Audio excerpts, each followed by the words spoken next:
મોદીના સરકાર 12 વર્ષ પૂર્ણ થાય છે અને 12 વર્ષ પૂર્ણ થાય છે ત્યારે દેશમાં જે પરિવર્તન આવ્યું છે, જે બદલાવ આવ્યો છે, એના આપણે સૌ સાક્ષી બન્યા છે અને હું તો પ્રતિનિધિ તરીકે એઓના દેશના વિકાસના, જનકલ્યાણના કાર્યોનો ક્યાંક સહભાગી પણ થયો છું.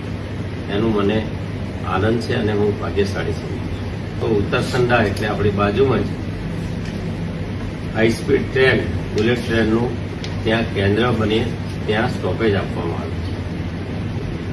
લોથલમાં પણ 3,500 કરોડના ખર્ચે તત્કાલીન હડપ્પન સંસ્કૃતિને ઉજાગર કરી નવી પેઢી સમક્ષ એ વખતના આપણા વેપાર સંબંધો, આપણા પાડોશી દેશો સાથેના સંબંધો અથવા તો આ ગુજરાતમાં કેવી રીતે સમુદ્ર માર્ગ દ્વારા વેપાર થતો, આ સૌને દર્શાવતું એક આધુનિક મ્યુઝિયમ એ આપણને આદરણીય નરેન્દ્રભાઈ મોદી સાહેબની સરકાર દ્વારા મળી છે.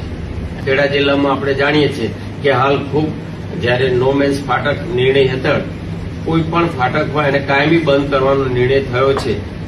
જ્યાં કોઈ માણસ નથી ત્યાં આવશ્યકતા મુજબ રેલવે ઓવરબ્રિજ અને રેલવે અંડરબ્રિજ બનાવવાનું પણ કામ થઈ રહ્યું છે. નેશનલ હાઈવેની વાત કરીએ, રેલવેની વાત કરીએ, પ્રધાનમંત્રી ગ્રામીણ સડકની વાત કરીએ, ખેડા જિલ્લા નાના નાના પરા ધરાવતો વિસ્તાર છે.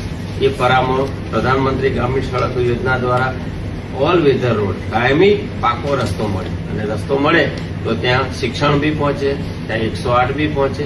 કુલ મળીને ખેડા જિલ્લાને ઘણો લાભ ભારત સરકારના 12 વર્ષના શાસનકાળમાં અને ગુજરાત સરકાર દ્વારા હમણાં આવાસની વાત હોય, નલ સે જલ હોય, ગેસ હોય, એ બધાનો લાભ ભારતના નાગરિક તરીકે ખેડાના નાગરિકોને પણ મળ્યો છે. આ તબક્કે આપણે સરકારનું, રાજ્ય સરકાર અને કેન્દ્ર સરકારના વડા આદરણીય મોદી સાહેબનો પણ